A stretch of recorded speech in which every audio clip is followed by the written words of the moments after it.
fact, it was in South Africa where I got that the title, if you would, from called I don't know the what was the name of the language? I think it's Zulu. I thought, no, you said Xhosa. What was I think it's Zulu. What was the other option? Huh? Well, there's 14, but Xhosa is Zulu. Xhosa or Zulu, and it was Baba Ijawabi. Baba Ijawabi. Which Baba Ijawabi is where I got my name out there, called the father of the circumcision, because I believe we are to circumcise our flesh. Don't you believe so? It's biblical, you know. But people don't like that. They want a sedative. And you just cut it off and stop that carnality. But anyway, I get with this guy. We have a good relationship. He actually became a real close friend. He came over here. Came over here. Real good friend. And boy, he was headed off in that discipleship. He was gone. He was really excited about it. Got the revelation, all the teachings. And then what happened was he called me one day to meet me.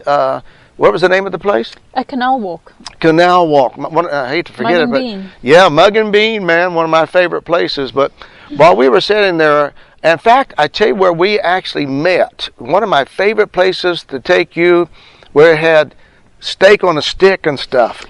Yes. Do you remember the name of that place? Upstairs. It was upstairs. I've never had a meal like that in my life. I never had it presented to me. Man, I forget the name of that place, but it was a beautiful place. We met there. And he called for the meeting, and I met with him. And when I said to him, well, how can I serve you, my brother? I was still chipper, glad to see my friend. And he started right away, well, things have changed with me. I said, what does that mean? He said, I believe what you're doing is of God. I believe what you're teaching is God.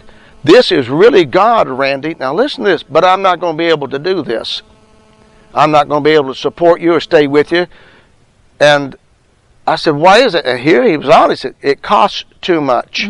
What you do and the way you preach the gospel of the kingdom. See, I don't preach the gospel of the church. That's user-friendly. I preach the gospel of the kingdom. We were commanded by Jesus, Crystal, to preach the gospel of the kingdom, and we're still preaching our denominations to this day. Hundreds of denominations still preaching what they believe rather than what Jesus told us, which is the king's rule, the government. But anyway, he couldn't do it because it cost you. Well, that's what Jesus Christ said to do, that before you take this journey with me, you sit down and count the cost. And this cost, it's going to cost you. You know now what charismatics and most of all the other believers do, and I hate to say the word of faith because I'm real strong word of faith in believing in the doctrine. I don't believe in how it evolved into a denomination. Here we go again in America. But what it is that it is where you sit down and you count the cost. But charismaticism and using all these principles, it is where you are able to count the assets. Now, if I serve him, he's going to bless me, prosper me, make me the head, not the tail, make my ministry successful, give me fame, glory, and honor, give me a brand new car. I'm going to have a lot of money in the bank. It's about counting the assets. But the gospel of the kingdom says you count the cost. Well, that's it cost him, didn't it? Well, that's what everybody in South Africa at that time was so excited about. Was all this revelation. I mean, Randy, you know, that's the true gift of God in your life. I mean, the revelation that you get is just astounding to me. Well, it doesn't make you prideful or puffed up or arrogant or anything. You believe it's truly from the Lord for you to bring it out as a truth. Simply a gift. Yes. But to them, this empowered them. Yes. This is going to make me make Knowledge more money. Is power. It's going to build my ministry. It's going to make the church bigger. And so that's what it was being used for, because I don't know if you know this, but we were being charged to go to discipleship training, but then it was only the men. We weren't allowed to go. Then they changed it to the women because it wasn't the women. The women had all the money. There weren't that many men, so they had to open it up a little bit more, you know.